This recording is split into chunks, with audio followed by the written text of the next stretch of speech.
Bueno, vamos a hacer uso de micros para que se escuche luego en la grabación, ¿vale? Entonces, si queréis hacer alguna preguntita al final, con el micro mejor. Bueno, antes que nada, eskerrik asko etortzagatik. Muchísimas gracias por acercaros a esta presentación. Y nada, así un poco como introducción muy breve, pues nada, comentar que desde que llegó el Librico a la tienda teníamos muchas ganas de que llegara este día. Desde un principio nos llamó mucho la atención a mi compañera y a mí, hasta el nivel de que no dudamos en ponerlo en nuestras recomendaciones.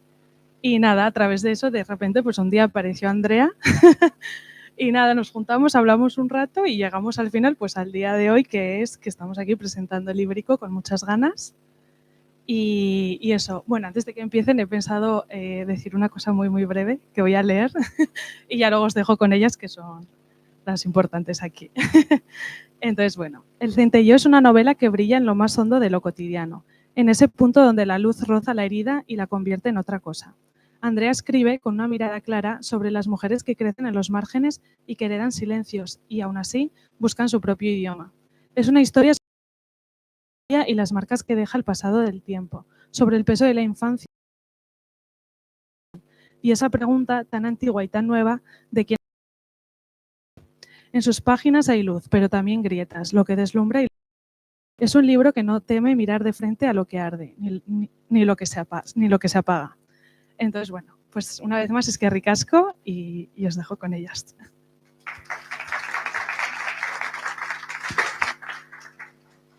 Arratsaldeon, buenas tardes, es que ricasco Mirari, que como muy buena librera sabe escoger siempre buenas palabras.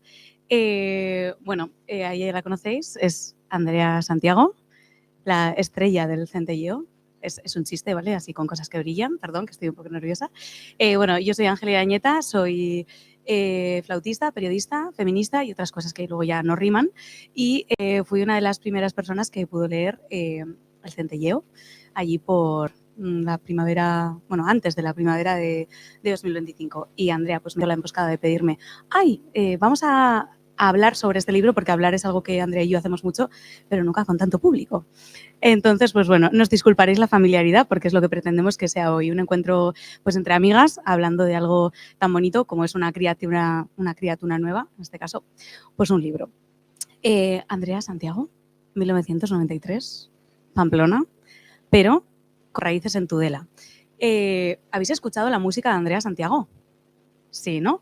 Porque Andrea Santiago, ¿qué es? Pues ella es compositora, ella es cantante, ella es creadora. Andrea Santiago tiene varios EPs, como He dejado de buscar tu casa, la trilogía de las bestias, y tiene 2 discos, Prenderle fuego a todo, Éxodo, y va a por un tercero. Ya ha saltado un single que se llama Oro Espejismo, pero el disco me dicen por el pinganillo que no se va a llamar así, ¿vale? Todavía no saben cómo se llama. Entonces, Andrea Santiago la conocéis por sus canciones, pero Andrea Santiago escribe también otras cosas y escribe desde hace mucho más. No sé si tenéis el libro, luego lo podéis comprar aquí, en Solaparta, en la mini bio. Tú vas a hablar, no te liberas, ha dejado ahí el micro. En la mini bio que hay de Andrea, reza, escribe desde hace muchos años, a veces en forma de canción. Y ese escribe desde hace muchos años, pues eso, se remonta. Eso lo escribí yo, esa frase es mía, no acreditada, la acredito ahora. Y Andrea fue una de las jóvenes creadoras de la promoción número 14 de la Fundación Antonio Gala. Andrea se dedica a la comunicación de manera profesional y pues bueno, fue una de esas personas becadas en la Fundación Cordobesa Antonio Gala y colecciona una serie de premios de relatos, etc. Entonces, la conocéis por sus canciones, pero escribe otras cosas desde mucho antes. Entonces, la primera pregunta es, ¿por qué este libro ahora? Porque no lo supe escribir antes, la verdad. O sea, me centré mucho en relato corto. Yo creo que cuando ya estaba preparada un poco para poder escribir narrativa, la música irrumpió de golpe, la industria irrumpió de golpe, que además es una industria muy hostil en la que hay que estar muy presente todo el rato, que drena mucho y fue, o sea, para mí fui incapaz de hacer converger las dos cosas. Fue totalmente imposible para mí. Hasta hace un par de años que empezó, bueno, tuvimos como una especie de bajoncillo musical y yo lo veo como una etapa mala en mi vida, pero yo creo que también generó un espacio para poder trabajar, bueno, para poder escribir el libro. Lo tenía escrito desde hace mucho antes. De hecho, en la Fundación Antonio Gala me dedicaron para un libro de relatos que se transformó en una novela que luego abandoné y empecé a escribir muchísimas canciones. Fue una cosa un poco rara. O sea, me fui sin nada concreto. Fue algo totalmente borroso lo que salí de allí. Troceaste lo que tenías en canciones, ¿no? Absolutamente, sí. Y este libro no fue nada nuevo para mí. Era como que esas ideas ya estaban ahí. Era algo que tenía que escribir y que ya estaba empezado desde hacía mucho tiempo, aunque para mí es algo relativamente nuevo. En realidad no lo es, para nada. Vale, o sea, que es un libro que estaba ahí. Andrea hablaba justo ahora de su carrera musical. Su banda, la banda de Andrea Santiago, ha estado amadrinada por artistas como Vega y Juanma Latorre de Vetusta Morla produjo su segundo disco. O sea que es un proyecto musical que ella dice tuvo su momento así un poquito más bajo, pero dentro del indie español pues ha tenido su nicho y su hueco y sigue. Todo esto por poner en valor que yo creo que lo que nos encontramos en el libro de Andrea, sí, habíais dicho todas antes, ya hemos escuchado la música, pues lo que os habéis encontrado en muchas canciones, os lo encontráis en el libro de otra forma, en forma de personajes, en forma de tramas y subtramas, pero es algo que ya está dentro de la cosmogonía un poco que tiene Andrea. Y vamos a hablar ahora más adelante de eso, pero antes de pasar como a los pequeños, como a esos ejes temáticos del libro, no sé si voy a hacer otra pregunta. ¿Habéis leído El Centelleo? Sí. Los que sí han gritado mucho, los otros nada. Entonces voy a hacer bueno, Mirari antes ha hecho un resumen del libro maravilloso. Yo os lo voy a contar o a refrescar un poquito. El Centelleo es un libro que se ambienta en Tudela, que es también parte de la vida de Andrea, ¿no? Parte de sus raíces, y que alterna dos líneas temporales, las historias de dos mujeres que en realidad son una misma historia contadas desde dos puntos de vista, desde una anciana, desde una joven adulta. Yo cuando lo leí, el titular, yo soy periodista, ¿vale? Entonces tengo algo malísimo, que es que todo lo tengo que resumir en una frase. De todo tengo que hacer un titular. Y el titular que a mí me salió con este libro fue Un aquelarre pequeño. Un aquelarre pequeño, ¿por qué? Porque está formado por un clan de mujeres. Las dos protagonistas son mujeres y aquelarre no en el sentido peyorativo, sino en el sentido bueno del término. Son mujeres que tienen muchas capas, que esconden mucho más. De hecho, los nombres de los hombres están mencionados de manera pues, más secundaria, digamos, en la obra, y muchas de las figuras masculinas están relacionadas con la violencia. Un hombre que muere u hombres que ejercen violencia hacia las mujeres del libro. Y este es un libro que, entre otras muchas cosas, habla de, como decía Mirari, de quiénes somos, de la pertenencia, de a qué lugar pertenecemos, de a qué vida pertenecemos, de qué hemos venido a hacer, ¿no? Y es curioso porque es un tema bastante huesudo, bastante peliagudo y que creo que es una de las potencias de este libro, que te hace un espejo, que estés en el momento de la vida en que estés, te haces esa pregunta otra vez, aunque ya la tengas resuelta, de esa pregunta de la pertenencia. Pero el libro, con todas las expresiones, con la manera en la que está contado, te hace parte de un pequeño cosmos, de un pequeño universo, con anécdotas, con lenguaje, con familiaridades, y tú, por un momento, es un libro breve, sientes que perteneces al Centelleo de Andrea Santiago. Y eso es una cosa que creo que hay que ponerla de relieve, hay que ponerla en valor. Vale, este libro que combina historias, que tiene ese folclore familiar que te inventas, que creas, ¿qué tanto por ciento tiene de autobiografía? Llegó la pregunta. Hay muchísima autobiografía. Muchas de las mujeres que están ahí son mujeres de mi familia. Son historias que me han contado. Obviamente son historias que están deformadas con el tiempo, con las generaciones, con la imaginación.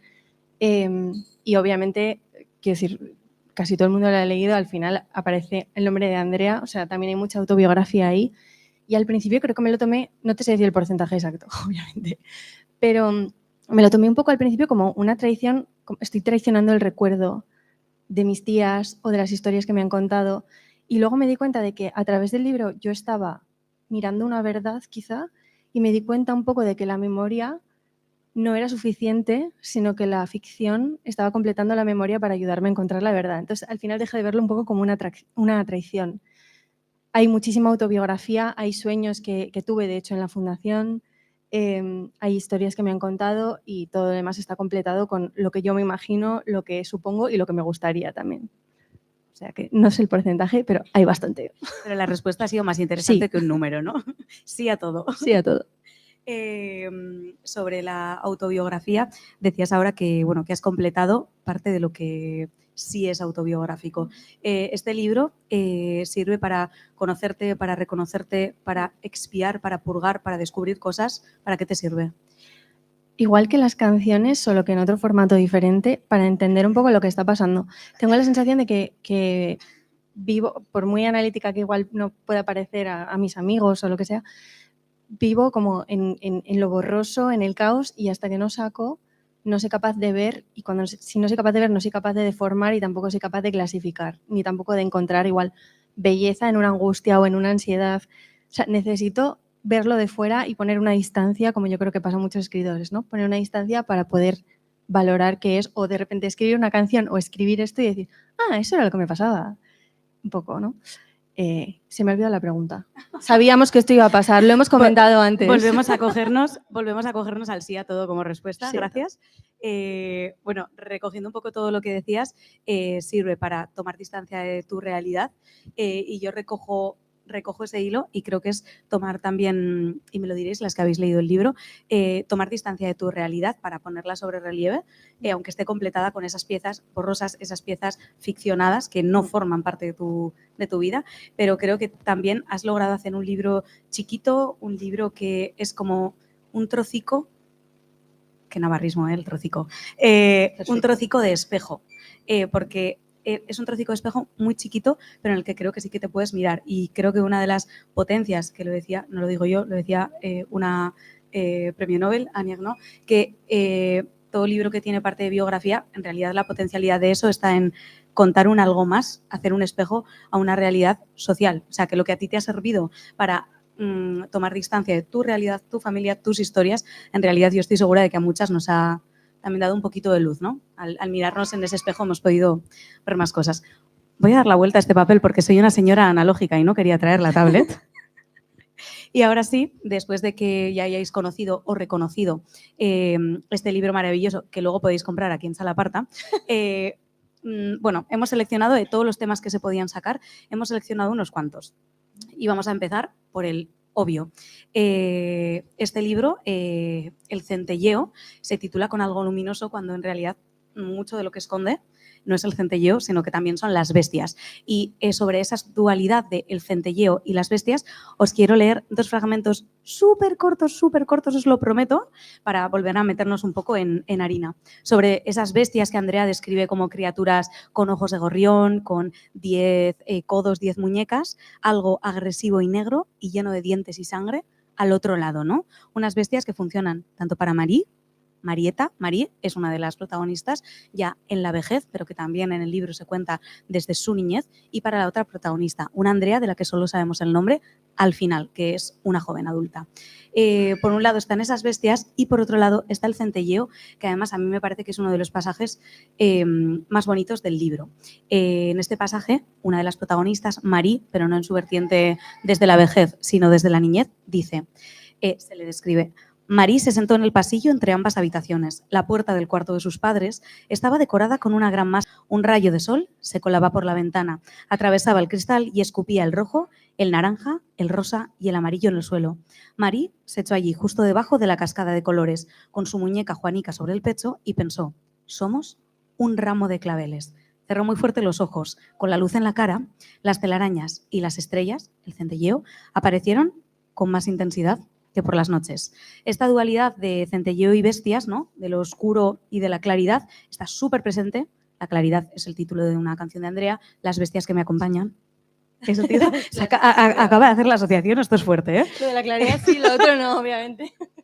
Nunca te acostarás sin saber una cosa más, recurriendo al saber popular. Vale, las bestias se manifiestan para la protagonista Andrea, para la protagonista Marie, que son la misma persona manifestada de diferentes maneras, y para esta Andrea, la que tenemos aquí, las bestias son algo recurrente en toda su obra. ¿Qué son las bestias y qué papel tienen, Andrea, en tu creación? Es la mejor manera y la más educada de decir, eres monotema, por favor, cambia ya de historia. Creo que quizás el peso más grande que tengo, las bestias, ¿no?, como lo ponemos en la canción o como están en el libro, ¿no?, como una masa de ansiedad o una manera que tengo de mirarlo, sé que tengo que cambiar de tema. Ángela. No hace falta. ¿Y cuál Nos gustan las bestias. La pregunta es, socorro, ¿eh? ¿Qué son para ti las bestias y qué papel tienen en tu creación? ¿Cómo te estimulan a crear o por qué las sacas? Es que es un poco lo que te decía antes. Cuando lo veo de fuera es cuando soy capaz de poner en perspectiva el tamaño, la densidad, lo lejos que están o lo cerca que quiero que estén y si hay algo para extraer de ahí. creo que es algo que voy a tener presente hasta que me muera, y sea en el formato que sea, seguramente nos ponemos a extraer ahora mismo canciones y a desnudarlas y probablemente vayamos a encontrar todo el rato eso de muchas, muchas maneras. Ya está. Vale. ¿Estas bestias, las del libro, duelen más que las bestias de las canciones? Es que es muy diferente y sabía que iba a llegar esta pregunta y ya me ha llegado en algún momento. No tengo todavía, porque lo que me ha pasado con este libro, y ya estoy cambiando de tema, lo sé, es que no he sido capaz de abrirlo desde que llegó. Llegó en una caja, miré la portada, lo miré por atrás, no leí lo que había detrás y ya está. Se distribuyó. No he sido capaz de leerlo. Cuando me han puesto algo en redes o lo que sea, no soy capaz de mirar. Yo reposteo, puede ser una absoluta barbaridad, no tengo ni idea, no lo veo.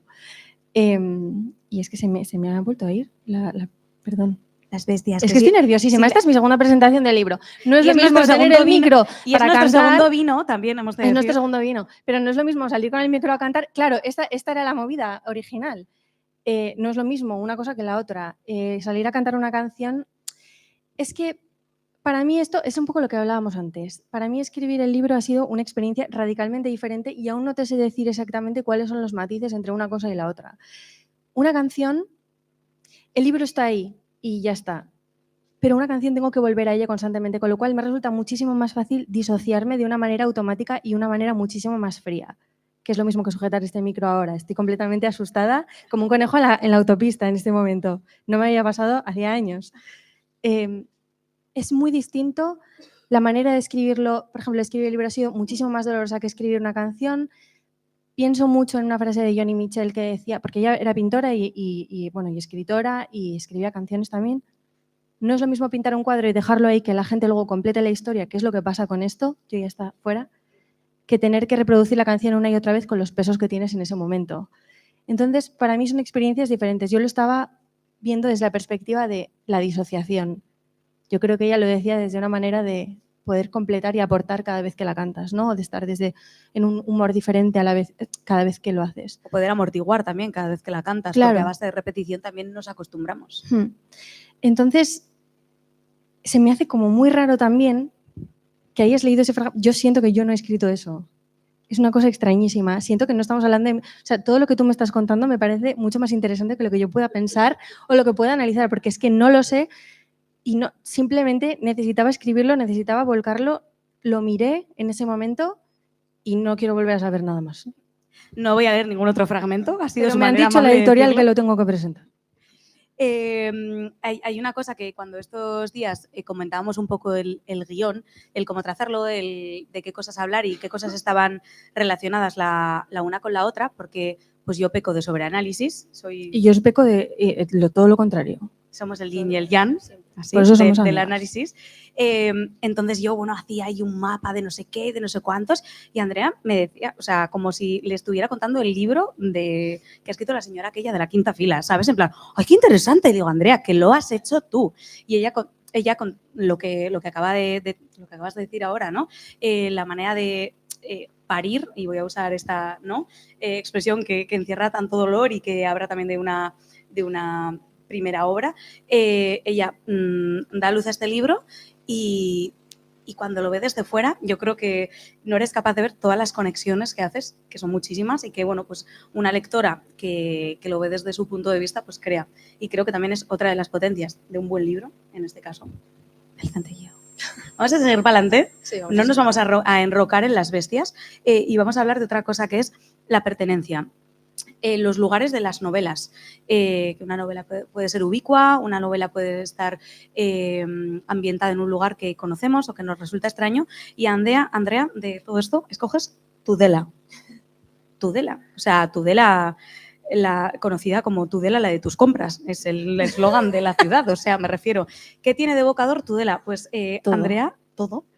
Intenté escribir sobre Madrid y fui absolutamente incapaz. Había una distancia abismal y siempre en todos los relatos, si vuelvo a relatos que obviamente nunca jamás he vuelto a leer ni quiero saber nada, pero sé que iban sobre la Mejana en Tudela, sobre Tudela, o sea, todas las historias de las mujeres más importantes de mi vida, algunas también aquí obviamente, pero estaban en Tudela, las mujeres disidentes, las que me daban el ejemplo, las que me daban las historias, las que me contaban todo. El espacio en sí, lo que me inspiraba era Tudela. Y hace poco me dijo una chica, ojo, nunca había escrito, porque ella era de Milagro, me dijo, no había leído ningún libro que hablara de la Ribera como esto. Y me emocioné. Y yo, pues me alegro muchísimo, porque para mí la belleza que yo encuentro en Tudela, la luz, las cosas que pasan, todo lo de alrededor, esa decadencia que puede haber, ¿no? Entre, pues por ejemplo, de eso sí que me acuerdo porque lo sigo teniendo muy presente, ¿no? Lo de los buitres, los contenedores, que a veces dudo incluso de si me lo he imaginado o me lo ha contado mi tía, de verdad. ¿No? Los ganaderos que van a dejar los cadáveres de las vacas y de los cerdos que se les mueren en las granjas para que los buitres vayan allí y no ataquen a las granjas, de verdad. Bueno, no vayan a las granjas.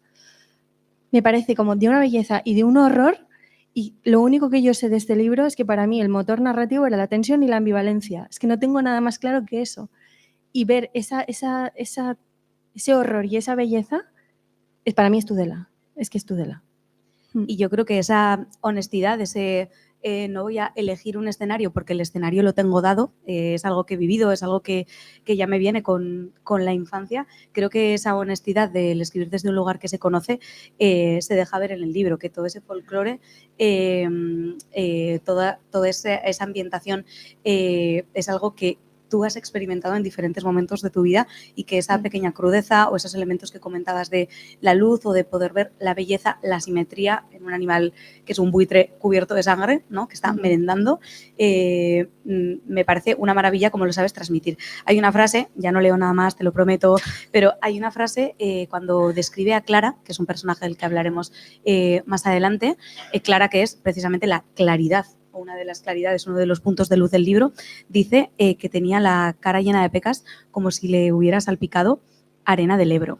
O sea, ¿qué me estás contando? Esta imagen poética y preciosa con arena del Ebro. Pues bueno, esa potencialidad que sabes sacar de lo cotidiano, de lo costumbrista y lo que es tu raíz, que es Tudela, pues me parece que es algo que hay que reivindicar, ¿no? Justo hoy se presentaba una campaña de comunicación del Gobierno de Navarra que se llama Pueblo Lugar Deseo.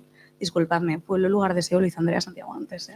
O sea que ahora que estamos volviendo a la ruralidad y que se habla de estrategias contra la despoblación, pues creo que una de esas luchas también la podemos hacer dentro de cada una de nosotras, que es el mirarnos esa raíz, si es que la tenemos. ¿Os acordáis del anuncio aquel de Aquarius?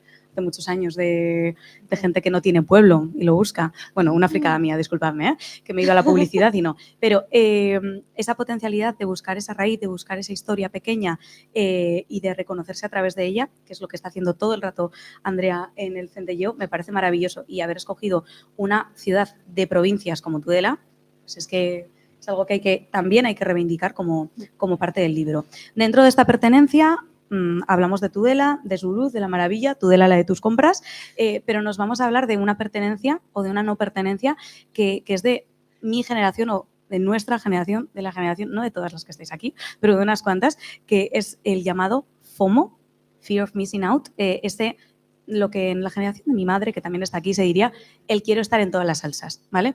Ese que queremos estar, queremos estar en todos lados, queremos estar con la familia, queremos tener una carrera profesional, queremos tener libertad, quizá que queremos tener hijos, no lo sé, todo ese que voy a tener, que no voy a tener, quiero estar en todo, pero no puedo estar en todo a la vez. Y esa precariedad que también hay en nuestra generación, que en el personaje de Andrea se refiere muy claramente. No sé si volverme hoy mismo a Madrid, pero no sé si tengo dinero para comprar este autobús. Esa presencia del FOMO y de la precariedad, ¿cómo la trabajas o qué peso ha tenido para ti en la novela? No sabía que era un tema hasta que lo has dicho tú, pero es que es verdad. Y, o sea, ha sido mi vida tal cual, ¿no? Es lo que te hablaba, ¿no? De la ambivalencia o la tensión todo el rato entre él. Quiero huir de aquí. Incluso me pasaba mucho más en mi adolescencia, ¿no? Que me podía pasar meses sin pisar Tudela porque rechazo Tudela, pero luego había algo ahí todo el rato que llamaba. Otra temporada en la que todos los fines de semana me iba a pasar el fin de con mi tía Marga a ver películas y a hablar 8 horas seguidas y a escucharle y a jugar las cartas con sus amigas y a que me contara historias. Pero a la vez tengo que estar en Madrid si quiero lograr algo en la vida, ¿no? Y la soledad que hay en Madrid es lo que yo creo que también nos enferma muchas veces, ¿no? Y luego la vuelta. Entonces todo el rato esta ambigüedad. Realmente de verdad que no pensaba que era un tema, el FOMO, hasta que lo has dicho. Gracias. No sabemos si Andrea se queda, no se queda, porque en el libro, ¿no? se cierra el relato de una manera que hay muchísimas cosas que no sabemos, pero sí que es cierto que ese ver la pertenencia o dejar de ver la pertenencia como una pérdida, dejar de ver el retorno como una pérdida, es un temazo que está en nuestra generación cada vez más y que de manera muy tangencial se trata en el Centelleo, pero es curioso porque muchísima gente que estaba en Madrid y reivindicando Madrid de pronto está volviendo a los pueblos y a alquilar casas en pueblos sin wifi. Es impresionante, gente de nuestra edad, muchísima, sobre todo artistas, muchísimos. Y yo creo que eso también tiene hay una parte de romantización, ¿no? De me vuelvo al pueblo total. para pensar con más claridad. Está esa parte, ¿no? Un poco de la bohemia, pero luego está la parte de me vuelvo al pueblo o me vuelvo a la ciudad de provincias porque tiene otros tiempos. Porque pasan cosas. Hoy es un martes en Pamplona, están pasando cosas. Estamos presentando el libro de Andrea Santiago, ¿no? Entonces, bueno, el reivindicar también eso, o el que esté ahí. El regreso es una pérdida. Tú has vuelto de Madrid. ¿Ha sido para ti una renuncia regresar aquí? Durante mucho tiempo lo pensé, durante muchos años. Y ahora, sin embargo, pienso que estoy encontrando otra cosa aquí y que Madrid está ahí todo el rato. Entonces, pero durante mucho tiempo lo pensé y fue doloroso, ¿eh? No estoy allí, seguramente esto no está funcionando porque no estoy allí, ¿no? Esa excusa o esa justificación de porque algo nos está moviendo. Pero ahora ya, la verdad que no. Esto es el FOMO, precisamente. Vale, hablando del centelleo, de las bestias, de la pertenencia, pasamos a algo que está presente, que muchas veces ya sabéis que las cosas se hacen presentes a través de la omisión. Por ejemplo, aquí yo no puedo dejar de mirar estas dos sillas que están vacías en primera fila, la omisión, que son los dos señores que están ahí atrás, que podrían estar aquí sentados, pero la omisión tiene un peso tremendo. Entonces, hablamos de los silencios, de lo que no se cuenta en el libro. Y yo creo que dentro del centelleo hay muchos silencios. Hay un envenenamiento, hay un personaje que muere envenenado y no nos cuentan si es como una especie de venganza por algo, si solo es una confusión con el bicarbonato o si había hecho algo por lo que debía pagar, ¿no? Hay muchas culpas de las que no se habla. La familia no habla de sí misma. La tía Marí no tiene problemas de salud mental, la tía Marí está loca. O sea, hay cosas que no se nombran o que no se nombran como se debería. Hay amor no explicitado, hay un tabú enorme sobre las bestias. Marí, que es una de las protagonistas, la tía de Andrea le dice a Clara, no le digas a nadie que estoy enferma, y Marí también le dice, se refiere a Andrea diciendo, esa tiene algo dentro, ¿no? Pero esas bestias, esa ansiedad, todo ese tema de la salud mental nunca se nombra tal y como es.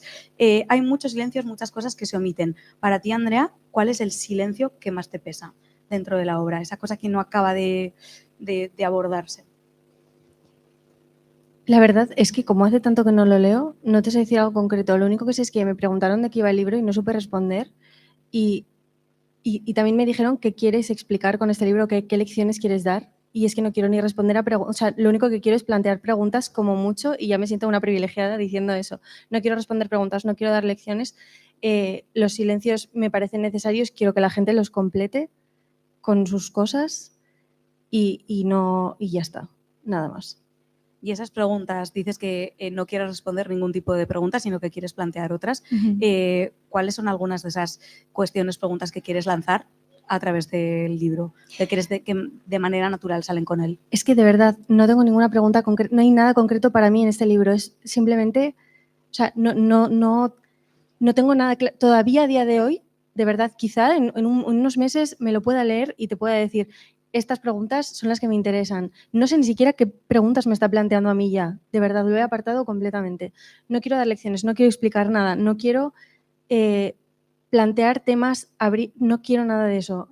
Y que a cada uno, o sea, de hecho, lo más interesante que me parece es no saber qué preguntas les están planteando a los demás. O sea, porque por mi parte, de verdad, no, ninguna. Bueno, la periodista va a dejar de ir a por titulares. Lo siento, cosas Ángela. concretas. Lo he pillado. Y luego lo del tema que hablabas de lo de Mari que le pregunta a Clara, es curioso porque es un sueño que yo tuve estando en la fundación, ese en concreto, en el que soñaba Sara Torres, la del prólogo, la escritora del prólogo, que es muy amiga mía, estaba en la fundación en la misma promoción que yo, y yo tuve ese sueño y yo le decía eso a Sara. Es curiosísimo que haya sacado justamente eso. Me ha parecido muy curioso. Estoy viendo ahí el nombre de Sara. porque Curioso. ahora vamos a hablar de Sara. Hablemos de Sara. Después de todos esos silencios, esas omisiones que os animo a que si no lo habéis leído, si volvéis a leerlo, veáis que el silencio es algo que tiene mucho peso, que los personajes quieren romper. Marie siempre alude a que Marie describe muy bien, o en las escenas de Marie se describen muy bien los ruidos, todos los ruidos que hay alrededor, y Marie tiene deseos de algo que la haga explotar, ¿no? Que le haga romper ese silencio al que está forzada por su época, por las convenciones, por la familia. Hablabas de Sara Torres. Si no habéis leído a Sara Torres, pues la leéis, por favor, también. Seguro que también podéis comprar algo aquí en Chalaparta después de comprar el de Andrea. Y Sara Torres, en el breve prólogo que hace del libro, saca a relucir una de las cuestiones más obvias y a la vez más interesantes, que es que de entre todos los referentes siempre hay una prima zumosol, un primo zumosol en la familia, ¿no? Como un referente claro que brilla y que es como obvio que te puedes parecer a ella, te puedes parecer a él. Y Sara Torres saca a relucir que Andrea, precisamente, Andrea autora y Andrea personaje, es el referente más complejo y el menos racionalizable, el que acaba atrayéndole, el que acaba siendo el imán, que es esa figura de Marie. Marie, haciendo el resumen brevísimo, se presenta como anciana cerca de los 90 con un abrigo que no se quita, que tiene los bolsillos llenos de caramelos, de café, con cosas pegadas que ni se sabe, que se ducha lo justo, que se cubre el pelo, ¿no? Una anciana que está desapareciendo, envolviéndose con cosas, y también se presenta a Marie como niña, como una niña alegre, una niña que busca el centelleo y que busca el refugio de la luz, en contrapunto a las bestias. Y luego está Andrea, esa joven adulta que está perdidísima, que no sabe qué hacer, que no sabe a dónde corresponde, que solo mira el grupo de WhatsApp de la familia para ver si alguien se ha muerto, busca la palabra muerto, no hay nada, vale, sigo. Y que tiene pequeños aliados, pequeñas alianzas, pero que a pesar de eso, de esa huida que hace a Madrid, donde se va a trabajar, a estudiar, siempre tiene ese contrapeso, ese ancla que la hace o que la fuerza a volver. Hablarnos un poco de esa dualidad entre Marie y Andrea, que es el mismo personaje contado desde distintas edades, de distintos ángulos, y toda esa nube de ternura, porque la anciana despierta ternura, pero también despierta asco, despierta morbo. El libro empieza con una frase muy punzante que habla de que no sé cuántas veces he deseado la muerte de la tía Marie. Pero desde esa casi amenaza, luego nos vamos a una ternura, pasamos por un asco, volvemos a la ternura. Háblanos de eso, por favor.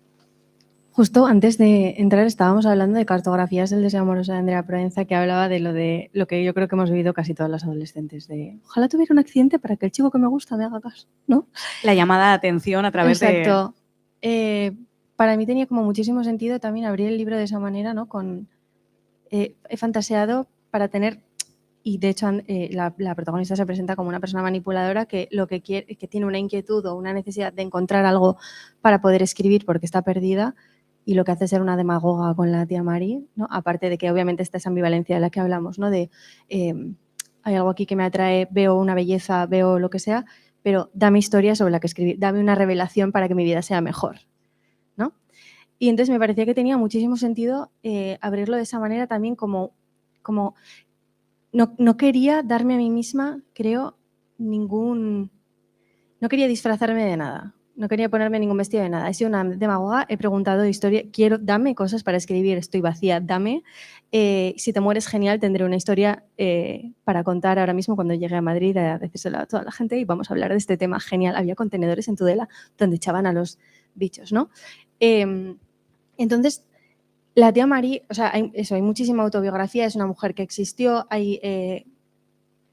cuando yo estaba, es que claro, no puedo evitar ir a mi recuerdo porque de verdad que no sé qué hay ahí ya, pero era una mujer que, es que no quiero decir, ya estaba muy mayor, decía cosas completamente disparadas, estaría canceladísima ahora mismo, si alguien le hubiera grabado, estaría canceladísima, era una barbaridad, pero a la vez había en ella algo. Y mis tías siempre yo recuerdo que mis tías siempre me decían, era una mujer inteligentísima, era brillante, era algo que no era normal. Hizo estos viajes, hizo no sé qué, ¿no? Entonces, no sé, sí que es verdad que pienso lo que has dicho, ¿no? De son la misma historia todo el rato. Creo que cuanto más asco nos da alguien, más reflejo puede haber, obviamente lo estoy con pinzas esto, ¿no? Pero más reflejo puede haber de uno, más reconocimiento puede haber de uno ahí.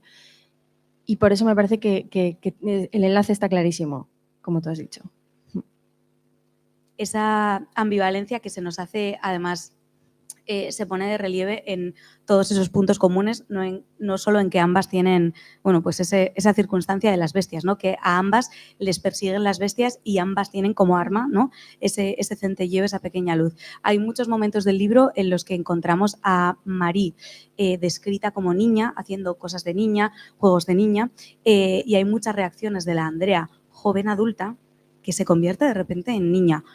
Voy a esperarme aquí en el rellano a que suba la tía Marie de 90 años las escaleras, porque es que no quiero olerla, que seguro que huele mal. Voy a ahora que está en el baño, porque se ha meado encima, duchándose con agua fría, pues bueno, ahí está en el baño la señora, voy a cotillearle los libros, porque, bueno, o sea, ella llama a todo el mundo hijos de puta, pues ahora voy a ser la hija de puta, yo voy a rebuscar aquí entre los cuadernos a ver qué encuentro para mí, que estoy bloqueada, que necesito salir de ahí, ¿no? Entonces, todo ese reflejo que se va tejiendo de manera orgánica, creo que logra que los personajes se reconcilien, probablemente que tú también te hayas reconciliado con esa figura o figuras con más aristas en la familia. Y el relato es una constante... no pelea, pero una constante ida y vuelta entre esas dos figuras y esa Andrea, esa Marie, y hay muchas figuras secundarias que revolotean alrededor, que aparecen, que son pues una Laura, que es la prima de Andrea, embarazadísima, no se menciona el padre, ¿verdad? Se menciona que el niño se llama Enzo, de hecho Laura se pone de parto, se van al hospital, Laura es un contrapeso para Andrea, es una de las... Estabilizador. Un estabilizador, eso es, que la mantiene anclada a Tudela y que también la mantiene anclada a la raíz, a la familia. Está su amigo Guille, al que le escribe, ¿no? Ese personaje que nunca aparece, pero que está siempre conectado a través del móvil. Y hay una figura muy luminosa, que en este caso está ligada a Marie, que es la figura de Clara. Clara, la claridad. ¿Quién es Clara? Una de las cosas que ocurren en el libro es que el padre de Marie, un respetado farmacéutico, muere envenenado. Resulta que una pareja local viene a tomar la merienda y como la criada, vamos a decir, ¿no? La criada de la familia pues está con migrañas, es la criada de la familia visitante la que pues hace el pastel, ¿no? Entonces a la niña, a Marie, que luego arrastra también esa culpa, le dicen, ayúdale a Telma a ver dónde está el bicarbonato, dónde están las historias para hacer el bizcocho. Y pues la niña le ayuda. Ese bizcocho resulta que en lugar de contener bicarbonato, contiene matarratas. Y como resultado a los 3 días da que el padre de la familia pues fallece de manera trágica e inesperada. Y eso tiene una consecuencia, porque hablábamos antes de Annie Ernaux, de la autobiografía, como reflejo de algo más. Por la época en la que está ambientada una de las historias, la historia de Marie, hay un obvio clasismo, ¿no? Una familia que tiene criados. ¿Cuál es el precio a pagar de que una criada, que no es la de la casa, que es de una familia visitante, haya envenenado al padre? Pues que su hija paga el precio. Y es ahí donde entra en escena Clara. Clara es, a mi juicio, el único personaje el único personaje femenino que pertenece de una manera clara. Ja. Disculpadme, esto ha sido el vino ya. No, Clara es el único personaje que sabe a dónde pertenece. Primero nos habla de que duerme con su madre, de que pertenece a esos huecos que le hace el cuerpo de su madre, el olor de su madre, ¿no? Esa pertenencia primigenia. Y cuando a Clara la sacan de ahí y la colocan en otra casa para que pague el precio de la supuesta traición de su madre, de la supuesta equivocación, Clara de repente decide pertenecer. Clara cuida el viñedo de la familia. Clara primero cuida de los niños y de la madre de la familia de Marie, y cuando la madre muere, cuando Marie ya es adulta, cuando el hermano de Marie, Vidal, también es adulto, Clara sigue allí. Clara se dedica a dar clases de biología, estudia los animales, estudia la vida. Clara es un personaje luminosísimo y que genera el contrapeso. ¿Por qué tenías que meter este personaje? ¿Cómo lo metiste? ¿Qué significa Clara para ti? Como todo lo que te he ido diciendo fue una cosa completamente intuitiva. Ahora que lo veo desde fuera, sí que creo que a todo el caos y a todo el borrón hacía falta un estabilizador. De todas las historias que mis tías me han contado, este personaje era una cosa minúscula, que simplemente incluso puede ser que lo haya completado yo y de repente empiezo a no distinguir entre las historias que me han contado al 100% versus lo que yo he imaginado, lo que he completado. Era una cosa completamente ínfima. Lo único que te puedo decir es que yo necesitaba que ese personaje tomara la decisión de quedarse por sí mismo, no que se quedara porque no tenía ningún otro lugar al que ir. Por eso necesitaba también que hubiera una huida y una vuelta y un regreso, como es todo el rato en el libro, ¿no? Vuelta, huida, fuga, regreso y esa ambivalencia todo el tiempo, esa tensión todo el tiempo. Clara es un personaje que, como dice Andrea, desaparece por 3 meses y luego, con su vuelta a Tudela, restablece por completo el orden. ¿Es Clara una alegoría? Hay algo que para ti hemos hablado de muchas cosas que en nuestra generación y en nuestra vida son comunes. El duelo anticipado con la pertenencia, el FOMO, ¿no? Ese miedo a perdernos cosas, la precariedad. ¿Hay algo que sea para ti una Clara, una manera de anclarte, de pertenecer, de ver las cosas de manera más luminosa? Literalmente la escritura, que era lo que estábamos hablando al principio y cerramos el ciclo un poco así, ¿no? Sacar algo sólido, ver desde fuera, ser capaz de poner perspectiva y simplemente encontrar algo ahí a lo que aferrarte, si no sería todo borrón y caos. Y de verdad creo que es que la historia necesitaba como eso estabilizador, que también es Guille, por otro lado, que se menciona poco, pero si no, creo que no tendría patas la historia. Sí, que sería quizá demasiado oscura, ¿no? Que nos perderíamos en las bestias y esa luminosidad que nos da Clara es imprescindible. Y ya para ir cerrando, que llevamos aquí un buen rato, gracias por escucharnos, porque no estamos diciendo poco. Andrea, antes cuando hemos salido dice, la gente está súper callada, claro, porque nosotras estamos acostumbradas a hacer música juntas. Sí. Entonces sales, hay cierta algarabía y la gente ya se pone a cantar o a hacer ruidos diversos y os agradecemos un montón la atención porque la verdad, menudo lujo, pensábamos que ibais a ser 3. Sí. Y habéis sido más de 3, así que para nosotras es una absoluta maravilla. Bueno, de entre absolutamente todo lo que atraviesa la novela, el cuerpo es otro de los, podemos decir, temas, ¿no? Ambas protagonistas tienen una autopercepción muy fuerte de su cuerpo y también es algo de lo que quieren huir. No solo quieren huir de la realidad, sino que quieren huir del cuerpo porque es el cuerpo lo que les hace sufrir. Las bestias les van a agarrar el cuerpo, el cuerpo es un peligro. Ese tema, esa percepción del cuerpo, ¿ha tenido peso para ti en la novela? Muchísimo, y porque yo creo que he sido así toda la vida, ¿no? Necesito algo que me detone para poder, o sea, incluso a día de hoy haciendo conciertos, estando hablando aquí contigo, siento una especie de bueno, es que estamos en familia, no da igual, como una especie de humillación extrañísima o de vergüenza extrañísima con el cuerpo, con existir y con ocupar algún tipo de espacio. No sé si tiene que ver con que soy mujer. Probablemente sí. Sí a todo. Pero me ha pasado muchas veces, ¿no? Como necesito una excusa para poder gritar o para poder hacer ruido, para poder cantar más fuerte, para poder, no sé. Entonces, por eso también yo creo lo que estábamos hablando antes, porque si no, no me acordaría, la verdad. Lo de necesito que me muerda un perro para poder gritar, necesito darme un golpe contra algo, necesito darme un cabezazo contra la pared para o apagarme o poder gritar de verdad, ¿no? Y que ocurran cosas. Para mí es de lo más importante que hay. Como la invisibilidad, como la necesidad de que el cuerpo desaparezca y se apague. Versus lo contrario. Decías, Mari necesita que le muerda un perro para poder sacar ese grito que lleva dentro. ¿Hubo algo? Tú has sacado este libro que llevabas dentro desde hace mucho tiempo. ¿Hubo un detonante para que sacases este libro? No, nada. O sea, ya te digo, yo creo que fue algo que se fue cociendo lentamente. Quizá lo único que te podría decir como detonante fue que la música de repente cayera y se apagara y se generara un espacio. O sea, el detonante yo creo que fue tener espacio, de verdad. No, porque ya te digo, soy monotema. Así que... Bueno, bendito monotema que te hizo alumbrar esta criatura. Lo comentaba Mirar y también cerramos así un poco el círculo al comienzo, que este libro habla de las mujeres disidentes, que es una palabra que Andrea emplea mucho, de las mujeres que están en los márgenes, y eso se hace muy patente con la figura de Marilla anciana. Nadie la toca, nadie quiere olerla, y Marí, a pesar de que es una mujer muy flaca, que se pone ese abrigo, yo creo que casi para no salir volando, ¿no? A pesar de todo eso, Marí tiene, desde su cuerpo ya esquelético, un peso que es tremendo, que es el peso de una mujer sola. Eso, ¿cómo lo has abordado y qué peso tiene para ti? Creo que vivimos un poco en un mundo en el que hay que estar todo el rato en pareja, ¿no? Incluso para comprarte una casa, ya hablando de lo más superficial, ¿no? Para comprarte una casa... La precariedad. Exactamente, y volvemos a lo mismo.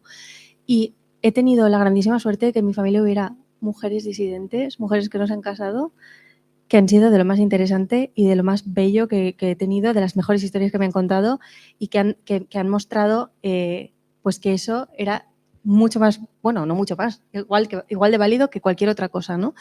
Y creo que no es lo normal. He tenido esa suerte, la verdad. Y también que me han contado todo esto y si no, no habría podido escribir el libro. Y con esa un poco pues homenaje / reflexión que, como os decía, y ya cierro el círculo del todo, el libro es un aquelarre pequeño y este pequeño homenaje a las historias que han formado parte de la infancia de Andrea, que han formado parte de su familia, esta reivindicación aunque sea sin resolución, como decía Andrea, que ella no contesta preguntas, sino que lanza, y todavía no sabe cuáles ha lanzado, a la precariedad, a la pertenencia y también al validar, a poner en valor y, por qué no decirlo, pues homenajear esas otras formas de vida que como mujeres, antes Andrea hablaba de que el cuerpo ocupa un espacio y cómo nos cuesta ocupar un espacio a nosotras y ocupar un espacio de manera no excelente o ocupar un espacio casi pidiendo perdón y permiso, ¿no?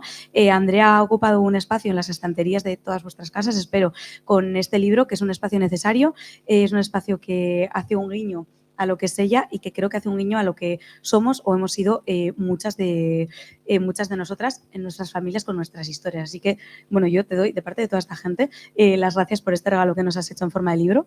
Tú a mí, te las doy yo a ti. No, a ver ahora, si me presentan tú de la en febrero. Ahora es un cuelga tú todo el rato, pero antes de ese cuelga tú, muy rápidamente.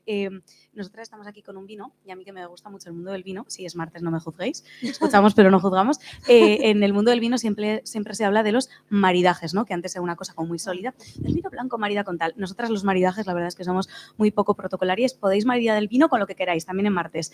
Pero yo a Andrea le pregunto, ¿con qué maridas este libro? ¿Qué otros referentes o qué cosas, si me ha gustado el centelleo o si creo que con esta chapa que les hemos dado me voy a leer el centelleo, qué otras cosas puedo leer, a qué otros referentes culturales me puedo acercar? Dicho desde más absoluta humildad, por favor. Yo he encontrado a posteriori muchísimas, un referente en Elena Ferrante, en los libros que sigo teniendo completamente machacados, composites, subrayados, hechos ya a una auténtica basura, con las protagonistas, la tensión que hay entre las dos protagonistas y pertenecer a ese pequeño pueblo, bueno, en las afueras de Nápoles versus ir a la gran ciudad a escribir, etc. Ahí he visto mucho. Creo que también hay algo de James Alter, espero, porque es de mis libros favoritos, Años Luz. Y creo que también hay muchísima música, sobre todo de Doctor, que siempre me ha parecido también una mujer disidente en muchísimos sentidos, Elena Tonra, viva, con sus canciones y con cómo habla de la soledad, cómo habla de la obsesión, cómo habla de todas estas cosas.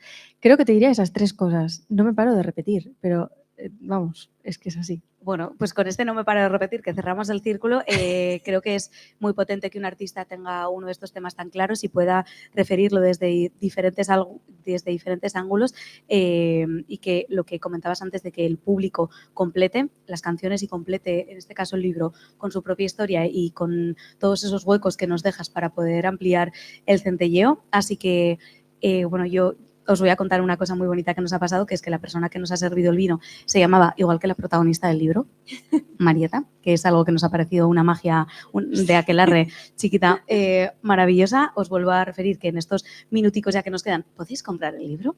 Y os voy a pedir un tremendo aplauso para Andrea Santiago. Y para Ángela.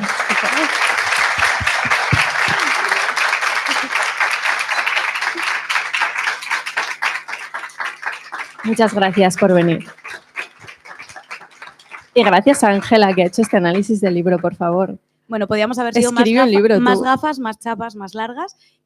Me ha dado autoridad como guardaespaldas, entonces si no quiere contestar alguna pregunta yo diré no y me abalanzaré sobre vosotras. Prefiero que no hagáis preguntas. Pero podemos hablarlas con un vino en un rato. Eso, las si podemos queréis hablar ahora y afuera tranquilamente. No sé si tenéis alguna súper acuciante que nos podéis dejar. Mirari tiene que cerrar, ¿eh?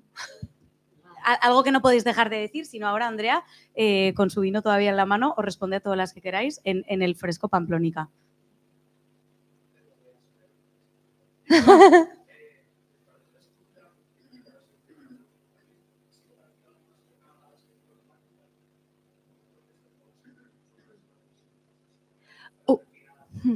Hubo muchísima revisión y también hubo muchísimo machaque por parte de mi editora.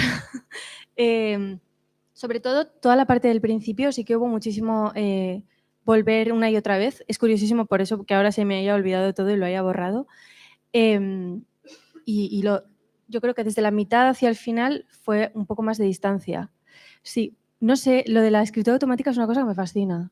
No lo he hecho nunca. No practico ¿De yo verdad? tampoco. ¿No? Pues tengo curiosidad. ¿Tú lo has practicado? Ah, pues sí, hubo revisión y hubo un Alba Carballal. Ángel de la Guarda. Sí, totalmente. ¿Alguien más curioso? Perfecto. Por eso tenemos a Ángela.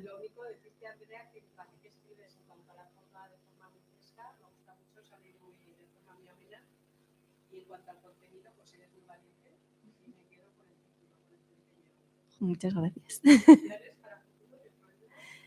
Pues tengo algo empezado, pero es que otra vez me ha vuelto a pasar que he entrado en este caos de, disco en primavera, no me da para escribir libro, no tengo cabeza, no me da. Tengo que hacer convergerlas, o sea, no lo he conseguido todavía. Hay algo, sí, quiero otro libro. De hecho, me preguntó la editora el otro día, que ¿cuándo puedo leer? Y yo, no, todavía no. Pero ahora, no sabemos si será una segunda parte del Centelleo o si tirará por otros derroteros, pero nos escribirá algo más. ¿Prometido? Sí. ¿Lo presentarás tú? Prometido. Pues perfecto, entonces sí. No sé si hay alguna historia más. Pues os voy a pedir otro aplauso para Andrea y ya.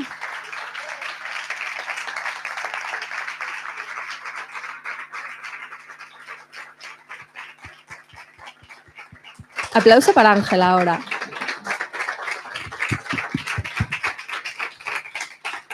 Y muchísimas gracias a Chalaparta, concretamente a Mirari, que ha apoyado el libro desde que salió. Desde que salió el libro estaba en el escaparate. Entramos, estuvimos hablando con ella y nos ha permitido hacer esto. O sea que muchísimas gracias a Chalaparta y a Mirari. Sí. Y a la editorial, que no está aquí. Y ahora sí, buenas noches. Podéis comprar el libro y ya cuando lo compréis os vais a casa, ¿eh?